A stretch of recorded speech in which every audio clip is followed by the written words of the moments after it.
This is Christy, and we have merchandise. Go to howtolovelitpodcast.com and check out amazing t-shirts, mugs, stickers. If you love great quotes, we have some of our favorites. If you love silliness, check out our mascot, Brain Man. Go to howtolovelitpodcast.com, click on the shop button, and find something for that person who needs to be reminded that we are fashioned creatures but half made up. Mary Shelley said that.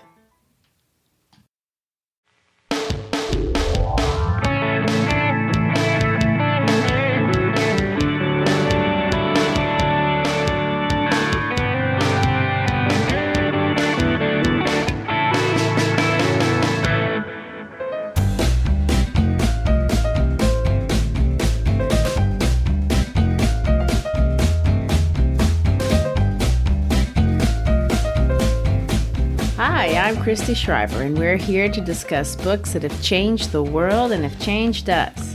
And I'm Garry Shriver, and this is the How to Love Lit podcast. In this episode today, we begin a journey to a really unique American location to discuss a very American author. Kate Chopin was born in St. Louis, but her heritage is more associated with Louisiana than with Missouri, as she is from an originally American people group, the Louisiana Creoles. Christy, I know you lived a part of your life in Louisiana, and your dad's family is from Louisiana. As we discuss Kate Chopin and her unusual and ill-received novel, The Awakening, I think a great place to start our discussion, especially for those who may not be familiar with American geography, is with the Pelican State itself. What makes Louisiana so unusual, more so than the rest of the United States, and why does that matter when we read a book like The Awakening? And I'd also like to throw this little episode, or last idea in here. It's pronounced Louisiana, if you're from there.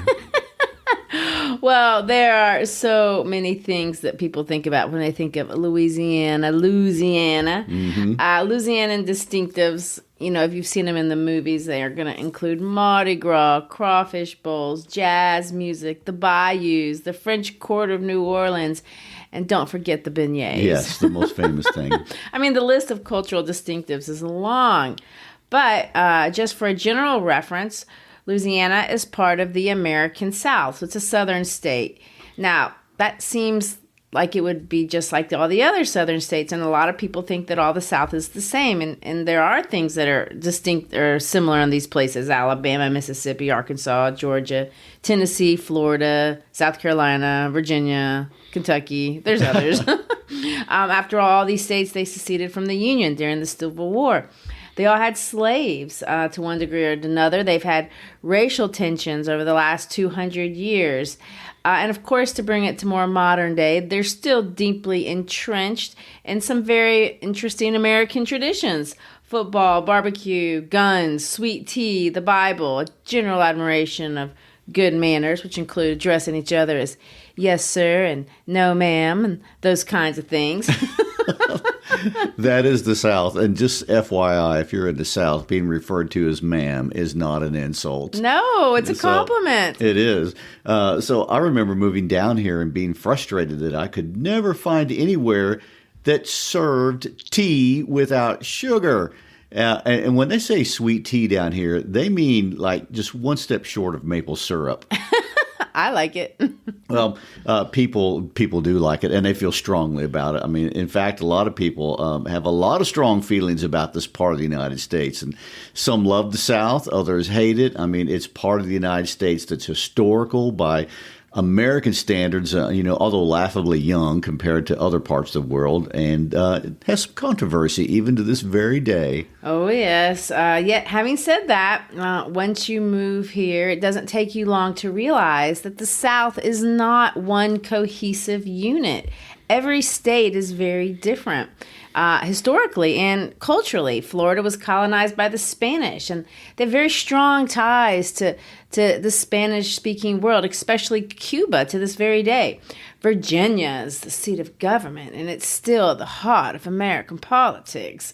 The horse racing people of Kentucky, we see that in the book, Awakening. And then we have our cotton-growing neighbors to the south in Mississippi. I mean, there are just many cultural distinctives that make each state very unique, and the culture's deep and old in many ways, which brings us to the great state of Louisiana. Louisiana, especially South Louisiana, in a lot of ways has more in common with the Caribbean islands than it does in other parts of the United States. My daddy was born in Spring Hill, Louisiana, and raised in Bastrop, and that's in North Louisiana. That's far from the coast, but the people of the North still share many commonalities with their Cajun and Creole brothers of the South. I mean, I have many early memories of magnolia trees and cypress trees and bayous and shrimp gumbo, and of course my Uncle Annie taking us in the middle of the night out with his coon dogs to go coon hunting, and is chasing down raccoons. Southern pastime. So for the record, these are things you don't see in other parts of the United States. And I would also like to throw in one other cultural note here, too. The deeper in the South you are, the less you think the states north of you are really, truly Southern states. I was at a conference one time at the University of Alabama. When I told them I was from Tennessee, they told me I was not from a Southern state. Well, it's all relative. But if you don't have bayou and gumbo, you're not in Louisiana, although I think they do have raccoons in other parts of the United States. But anyway, the whole government of Louisiana is different. They have parishes instead of counties. The law is based on French law, not on British law, and this affects everything. It's predominantly Catholic. It's not Protestant. That's why they have Mardi Gras. In Brazil, we call it Carnival, but that Carnival or Mardi Gras is something that's celebrated in other parts of the U.S. with any kind of regularity. But what interests us for this book is the ethnic origins of the people indigenous to the region. The rural part of the state has been dominated by a group we call today the Cajuns. The Cajuns are Roman Catholic French Canadians, or at least they're descendants of Roman Catholic French Canadians. True.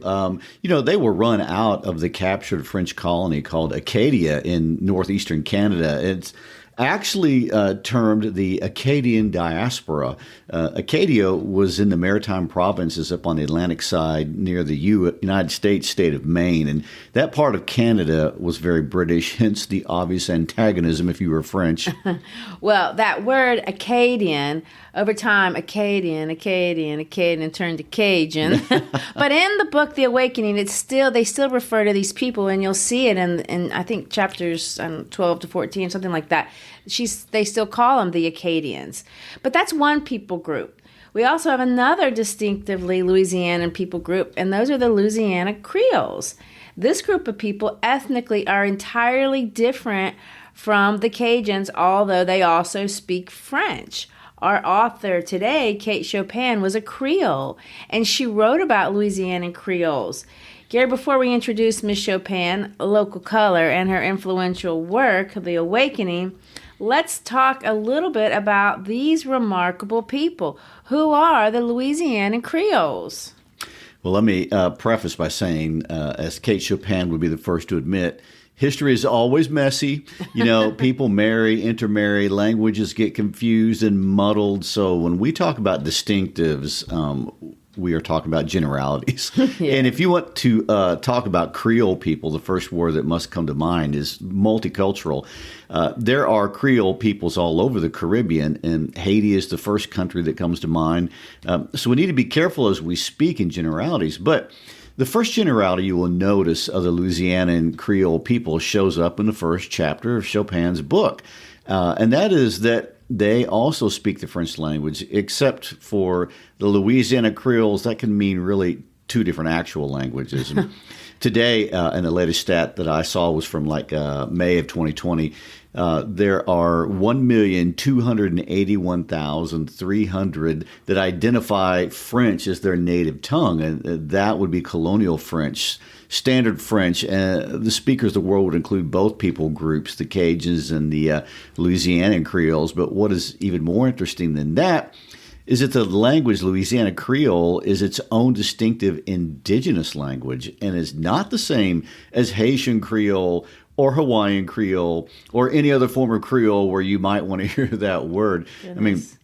Meaning Louisiana Creole, although having origins in the French language, is not French at all, but its own distinct language, if that's not confusing enough. And this is confusing because the Cajuns speak a dialect of French that sounds different from the French from France or Quebec, but it's still French, and French speakers can understand what they're saying, even if it sounds different than the way they might pronounce things. And, that's different. Creole is French-based, but has an African influence, and it's literally its own language, and French speakers cannot understand it sometimes. So today it's an endangered language. Only about 10,000 people still speak it, but it is still alive. That's crazy. And also kind of complicated and a very unique thing to say you speak a language that only 10,000 people really speak. That wasn't something I really understood when I was a teenager living in Louisiana. I thought Cajun, Creole, all were just Louisianans. And since we lived in North Louisiana, I've never met anyone who speaks real Louisianan Creole. I mean, all the Creoles I came into contact with, including our French teacher, Miss Devereaux, spoke traditional French, which is what they do in Chopin's book. By the way, they don't use Louisianan Creole in the book. All the characters speak French. Of course, Cajuns and Creole people have a lot in common in terms of religion and even in the taste and the cuisine, but where they differ tremendously is in ethnicity and also in social class. The Cajuns are white and from Canada, but often rural and historically lower middle class. The Creoles are not white, but culturally a part of the urban elite, the ruling class. They are the first multicultural people group on the American continent, and they deserve kind of a special status for that reason. Well, that is something I think is worth explaining a little bit. I mean, today to be multicultural is really cool. We honor that. But 100 years ago, when ethnic groups didn't really intermingle, being part of a multicultural group doesn't seem like you would be able to be in the upper class. That seems like that would be a real anomaly. And all I will say, the word Creole itself tips you off that there's some sort of multicultural element. I mean, it actually comes from the Portuguese word crioulo, and that word itself means to be created. So we can understand that it is something of a mixture, but how does a people group like that become, the dominant class? I saw what you did there. What did I do? You worked in your multiculturalism with your Portuguese. Well, it actually is. Yeah. I do want to point out that this is kind of a very big simplification of a couple of 100 years of history. But in short, the Criollos were people who were born in the New World, but mostly of mixed heritage, and gentlemen farmers, primarily French and Spanish, came over to the New World, and a lot of them came by way of the Caribbean after the slave revolt in Haiti, and they had relationships and often even second families with local people here, and many were black slaves, others were Native Americans, lots of mulattoes who also came from the Caribbean, and unlike mixed race people from Mississippi or Alabama, Creoles were not slaves. They were free people, and they were educated. They spoke French, and many rose to high positions, in the fields of politics and arts and culture, and they were the elite, and even many of them were slaveholders.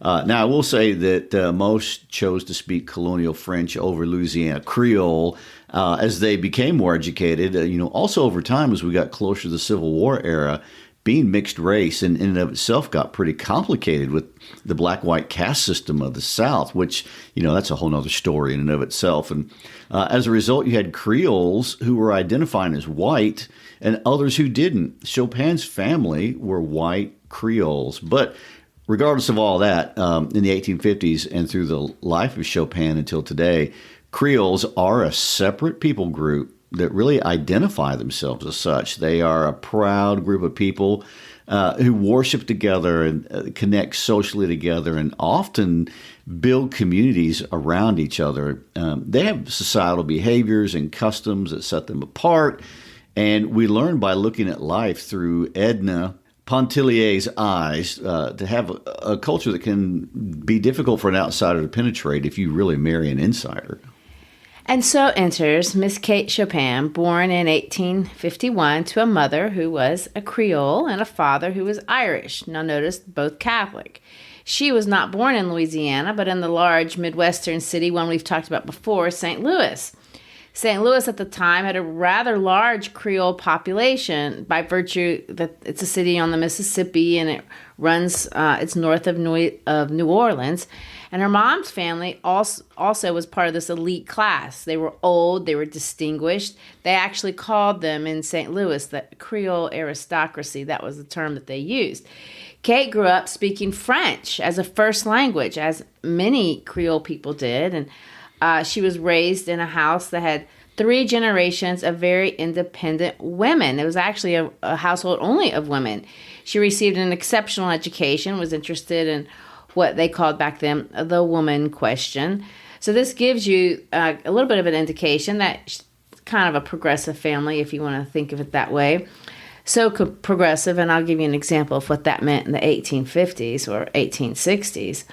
On a trip to New Orleans, and this is scandalous, Kate Chopin learned to smoke.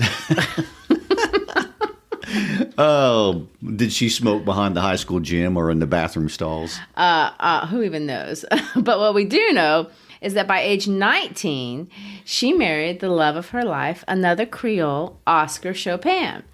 Kate and Oscar were very compatible, and the years that she was married to him have been described by any of the biographers that I've seen as nothing but really, really happy.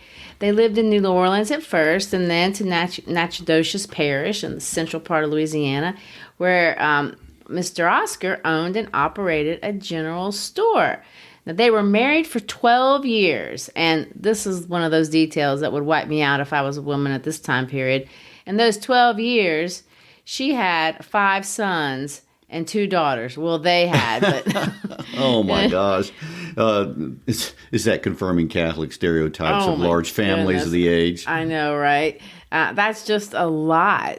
And their lives were, by all accounts, going very well until, and there always is an until, Oscar suffered the fate of a lot of people around the world, even to this day, who live in hot climates. He caught malaria and suddenly died. So there Kate was, alone in the middle of the interior of Louisiana with this store and all these kids.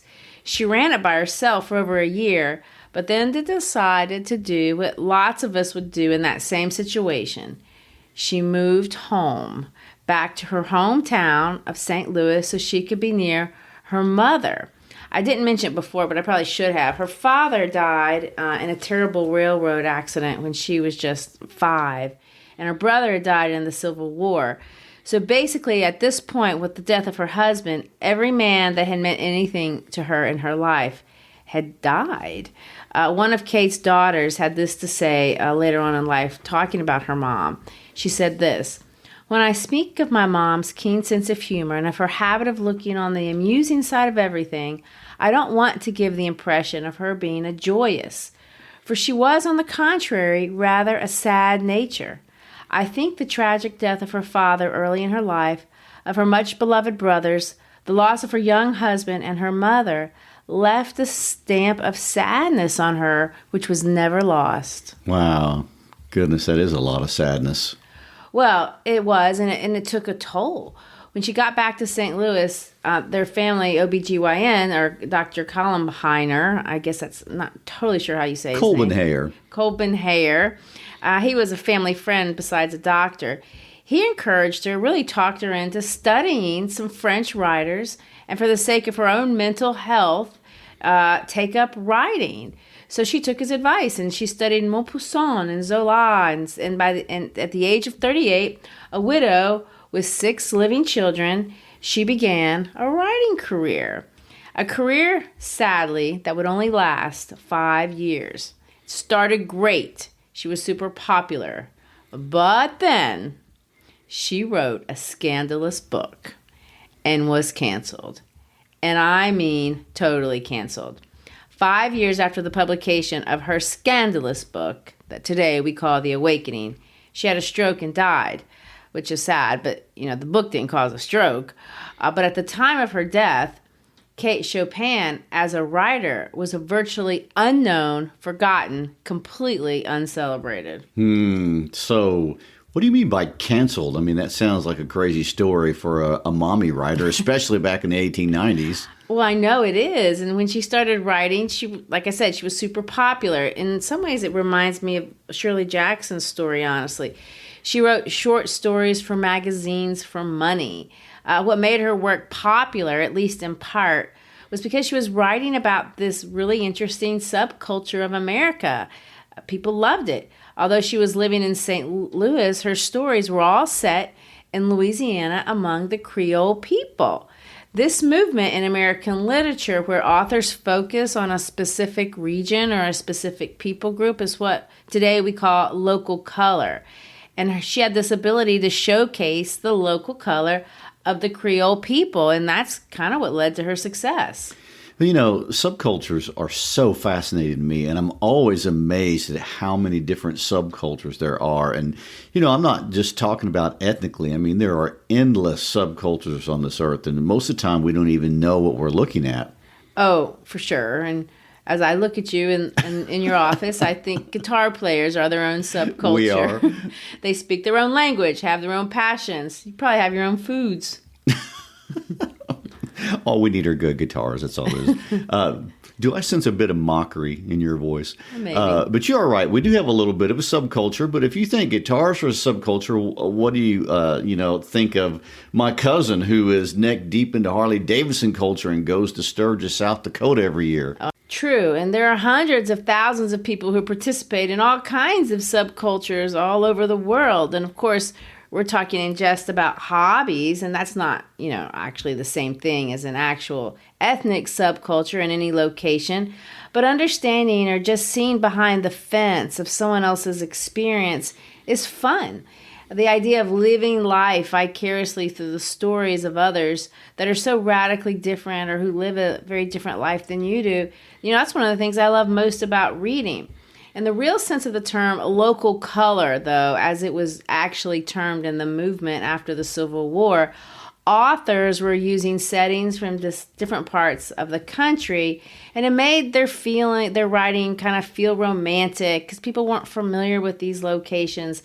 The settings were realistic fundamentally, which made it kind of a paradox. You're talking about very realistic places, but to you it felt foreign, and that was kind of the fun of it. There were works that could only be written by someone from inside the culture. That, again, is what made it realistic. Chopin was considered a local color author basically because she is a Creole writing about the world of Louisiana Creoles. Well, apparently it was very well received. I mean, she got stories printed first in regional publications, but then she moved on to national publications. And The Story of an Hour, which was the only story I had ever read of hers, and I didn't know this, was published in Vogue in 1894. Yes, and of course, even to this day, that would be quite impressive.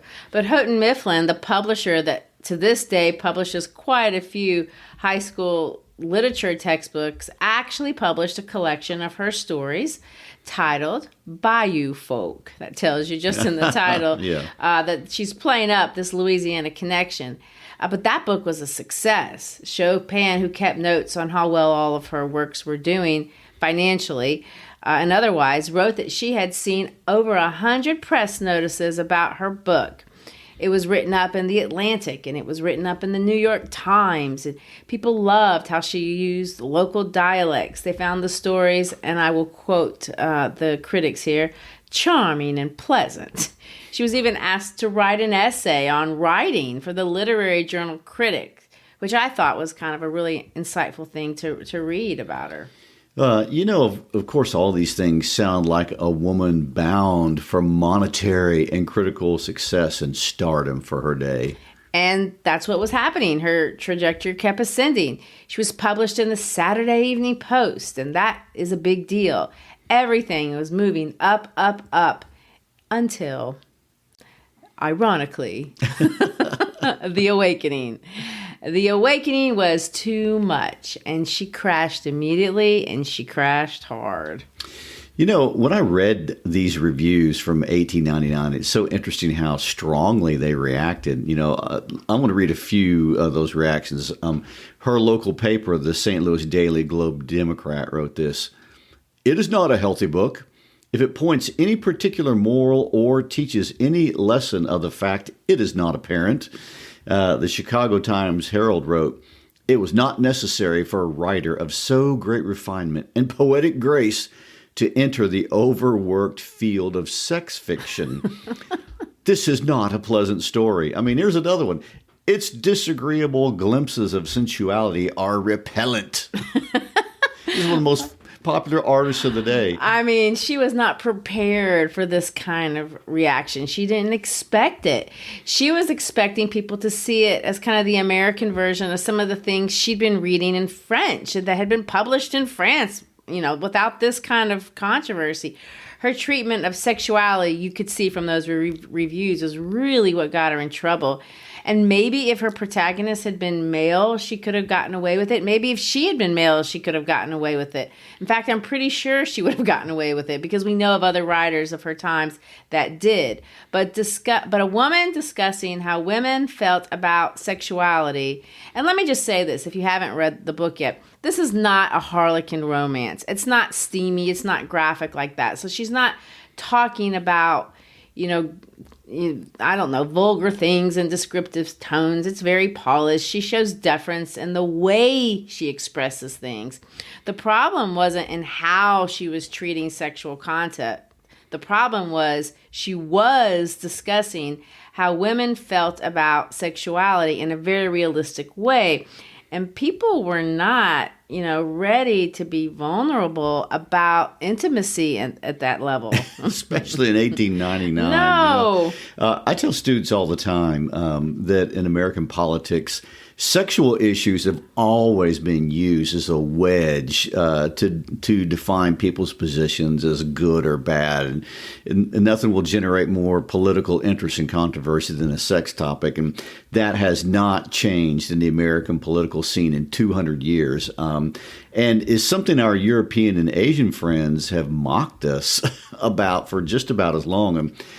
We are a people committed to moralizing, even to this day. And for a long time, it was cloaked in religion, but now hyperbolic moralizing, although not done in the name of faith, is really still a favorite American sport and pastime. Yes, and honestly, I guess that's also been true in the world of art, besides just the world of politics as well. I mean, great art is never moralizing. Chopin knew that. Furthermore, if anyone had read that essay that I referenced earlier that was printed in the magazine, they would have seen that Chopin, by design, does not moralize in her writings. She's not trying to. She's not trying to condemn. She's not judging. She has no interest on telling people how they should or should not behave or what is good or what is bad. She sees the role of the artist. And she clearly said this, that the role of fiction is in demonstrating how we generally are as human beings. It's showcasing the human experience. It's meant to help us kind of understand ourselves. What she does in her writing by using a culture that is unfamiliar to us is to give us a safer space where we can pull back the veil, which is our own experience, and maybe we can see a little bit better who we are. Let me quote her from that essay that I was talking about when she's talking about the Creole people of Louisiana. Among these people are to be found an earnestness in the acquirement and the dissemination of book learning, a clinging to the past and conventional standards, an almost Creolean sensitiveness to criticism, and a singular ignorance of or disregard of the value of highest art forms. There is a very, very big world lying not wholly in northern Indiana, nor does it lie at the antipodes either. It is human existence in its subtle, complex, true nature, stripped of the veil with which ethical and conventional standards have draped it. Well, regardless of how she wanted to come across, apparently she struck a nerve that people did not want struck. The Awakening Unsettled America. The book was published in April of 1899, and by August, critics were destroying it. And again, I'll use the reviewer's words. It had been deemed morbid, and unwholesome. And it was just reproached on a national stage. And she was scorned publicly. And when she submitted a new short story to The Atlantic in November after the publication of The Awakening, it was returned. It was rejected. Her own publisher, the one who had published the controversial book, decided to shorten its list of authors, which is code for they dropped her. And of course, to be fair, they claimed that decision had nothing to do with the problems with the reception of The Awakening. Oh, I'm sure it didn't. It never does. Well, Chopin is obviously crushed. She would write only 7 more stories over the next 5 years, and she'd written hundreds. In 1904, when she died of a stroke, she had basically been forgotten. She was a completely forgotten writer, and likely would have remained forgotten. We wouldn't be talking about her at all until, ironically, the French discovered the novel in 1952. A writer by the name of Cyril Arnavon translated it into French under the title Edna. And with his translation, he had a 22-page introductory essay in his publication, and he called it a neglected masterpiece. What he liked about it had nothing to do with local color or Creole people or anything Americana. He saw in it what we see in it today: psychological analysis. Yes, always a highlight, I would point out. You know, it's so fascinating that the French were discovering this in the 1950s. This is exactly the time period that psychology has shifted through, Freudian interpretations of Chopin's day, gone into the behaviorism after that, and eventually, at this time period in history, ended up with humanistic psychology. What is that, and why does that matter? I'm so glad you asked.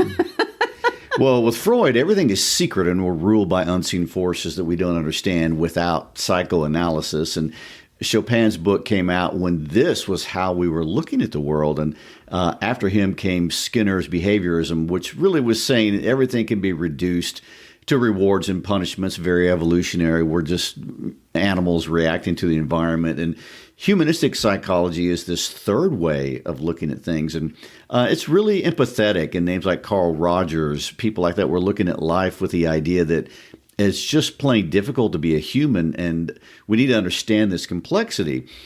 They would like books that are not all black and white thinking or moralistic. And this is what's crazy to me about Chopin. She wrote in the days of Freud, but she was so far ahead of her time psychologically, nobody would get her for another 60 years. Literally 2 entire movements later in the field of psychology.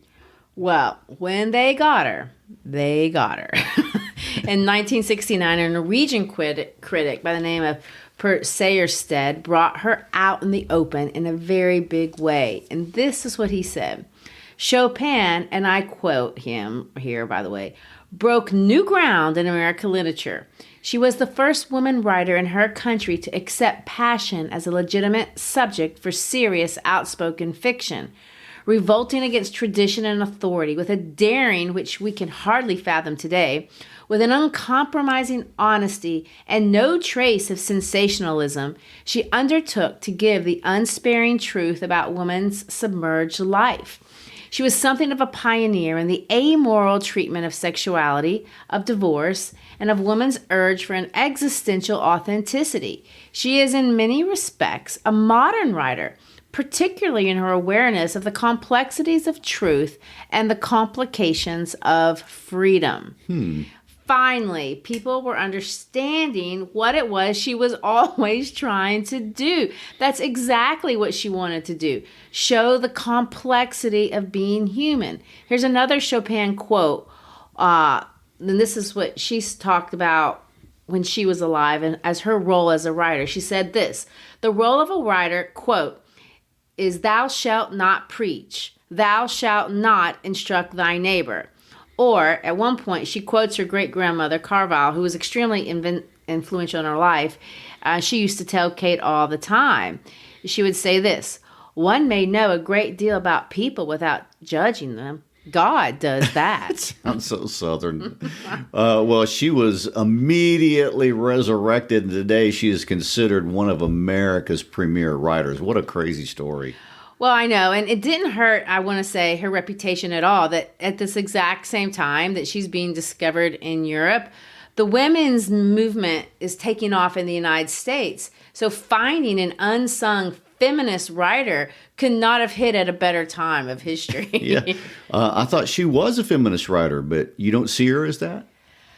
Well, I really don't. And that's not to say there isn't any feminism in the book. Obviously, it's about life as a woman at the turn of the century. I mean, Virginia Woolf famously argued in her essay, A Room of One's Own, that no one knew what women were thinking or feeling in the 17th century because they weren't writing.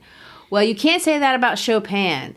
And then she's not in the, she's after the 17th century, of course, but she was absolutely writing about what women were thinking and feeling. It just took 60 years for the world to want to listen to what she had to say. I mean, if you want to talk about the particulars of the awakening, which of course we do, we have to understand that we have a female protagonist. I'm not going to call her a hero because I don't really think she is a hero. I don't see anything particularly heroic about her at all. But it's a very, very honest characterization of what women feel. And honestly, it's what a lot of people feel, both men and women, when they live, as we all do, within cultures of high expectations. Well, isn't writing about standing up to cultural norms and societal expectations? Isn't that whole idea kind of cliche? I mean, I'm surprised you find it interesting in this situation. Well, it can be cliche. I mean, a lot of songs, pop culture songs, play off of that. It's also what a lot of teenage poetry is about appropriately. I had to read some. I know, but Chopin's book is way more complex than just denouncing social expectations and the commonly accepted roles of women. In some ways, that's just the setting. This particular woman, Edna, is for sure unhappily objectified by her husband. I mean, it's very obvious. It's in the very first paragraphs of the book. But Chopin isn't necessarily moralizing against this or anything else. And the opening encounter that I'm talking about between husband and wife, we see that the wife is being objectified, but they've worked out some sort of deal. I mean, and I guess the deal is I'll allow myself to be objectified, but in exchange, I'm getting something. I'm getting this very, very privileged life. It's not a life between these two people that has a lot of emotional intimacy, for sure. They clearly don't have a connection. Edna asks if her husband plans on showing up for dinner, and he basically says, I don't know, I may or I may not. And it doesn't seem like Edna could care less one way or the other whether he's coming or not. But you know what? Chopin isn't condemning them. She's observing them. These are the deals. People are working out these kind of deals all over the world. We still do. She's making observations in regard to Edna and her relationship with her children as well. Edna loves her children, sort of, but it's certainly not the motherly and passionate devotion that a lot of moms feel toward their kids. It's definitely not the self-denying ideal that we're going to see expressed through a different character in the book. But again, we don't see Chopin necessarily condemning her for this. She's just observing. These are ways that people are living their lives. There's no doubt Chopin was a progressive, and she was raised in a house of dominant women. She was a head of household. She was educated. She made money. But she also had healthy relationships with men in her life. So she's not a man-hater. At least I don't think that she comes across as one. She never remarried, but there's reason to believe that she had at least one other significant male relationship in her life after her husband's death. So, portraying her as a woman who has influenced feminism in a very deliberate way, I don't think is something that Chopin intended. It was something that happened, but she was canceled. So she didn't influence anybody. Right. Well, I understand that. It's just interesting that today we think of her first and foremost as a feminist writer, in large part because she had sexual content in her books. And although, as I think about the progressive woman in the 1890s, what we know about them from history is that most were not really fans of indiscriminate sex. Oh my, we're getting edgy, but I have to ask, why do you say that? Well, you have to understand that this is before birth control. Sexual relationships for women meant running the very real risk of generating children, which is often a life-risking ordeal. And Kate herself had gone through that 7 times in 12 years. And, women were spending half of their lives pregnant. And many progressive women in this time period were not fighting for the freedom to have sex. They were fighting for the right to not have it. They wanted the right to say no. And, the goal of self-ownership was central to the 19th century feminism. And women's rights were about possessing a fully realized human identity. And we think of this today in terms of sexual freedom, but that's the arrogance of the present kicking in. And how do I always feel about the arrogance of the present? You think it's foolish. I do. Obviously, human sexuality is a core part of the human experience, and that's likely why it's central to Chopin's story. But there are other aspects of personhood. Women, especially educated ones, they were interested in navigating a sense of place in the community and in the universe at large. And, that involves all kinds of things, hard things like love and connections and maternity. And that's why Edna is so complicated, because being a human is difficult. Navigating the women's fear, that's the expression that the notable Chopin scholar Sandra Gilbert uses when talking about, the kind of things that Edna's trying to navigate. And so we all find ourselves, whether you're in the mid-19th century or today, one way or another in cages. Some of the cages, we make for ourselves. Some of the cages are made by our community, by our religion, by our culture, by our personalities, whatever it is. And that's where the story opens. The awakening starts with a woman in a cage. This is not to say that men do not experience cages or they can't experience awakenings, because they absolutely do. But Chopin is a woman, and she's speaking about women from inside the world of women. We will drop a woman named Edna, a middle child, Presbyterian, English-speaking girl from Kentucky, into the French-speaking Catholic world of elite Creole women. Edna's flawed, but she's not awful. She's flawed in the sense that we're all flawed, and Edna acts out in the way that many of us have acted out in our lives, admittedly, often as children. But for some of us, we don't experience this desire for agency until later on in our life. For Edna, it comes at the age of, in her mid-20s, and when it does, she will scandalize her world the way that acting out always does. She finds herself in a cage and decides she wants out. But then when you get out of the cage, where do you go from there? Let's read how Chopin sets this up for us in the first paragraph of her story. A green and yellow parrot, which hung in a cage outside the door, kept repeating over and over, allez-vous-en, sapristi, that's all right. He could speak a little Spanish, and also a language which nobody else understood unless it was the mockingbird that hung on the other side of the door, whistling his fluty notes out upon the breeze with maddening persistence. Mr. Pontellier, unable to read his newspaper with any degree of comfort, arose with an expression and an exclamation of disgust. He walked down the gallery and across the narrow bridges which connected the Lebrun cottage one with the other. He had been seated before the door of the main house. The parrot and the mockingbird were the property of Madame Lebrun, and they had the right to make all the noise they wished. Mr. Pontellier had the privilege of quitting their society when they ceased to be entertaining. Christy, does she give the entire story away in just the beginning, like you always claim? Well, she's doing something. She opens with a bird, a parrot. We'll talk more about this later, but birds are going to be a big deal in this book. But why a parrot? Well, what do parrots do? Well, they imitate. They talk. This parrot is in a cage, repeating something an English reader would not understand necessarily. So what does that phrase mean? It means go away. Go away, for God's sake. The bird is telling everyone to go away. And Mr. Pontellier pretty much ignores the bird and does actually go away when he's not entertained by it. The bird speaks a little Spanish, but also a language that no one else understands. Now, there's a lot of an intentionality here. This book begins with a bird in the cage. The book will end with a bird, but I won't tell you how we find that bird.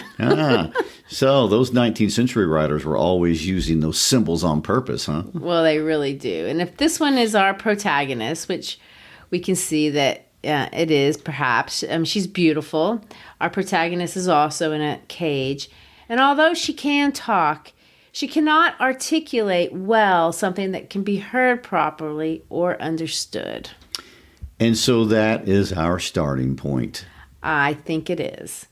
Next week, we'll join Edna and explore this beautiful setting. We'll start off in the place called Grand Isle. That's the site of where the title gets his book. If you haven't caught it yet, she will have there an awakening. We will watch Edna awaken.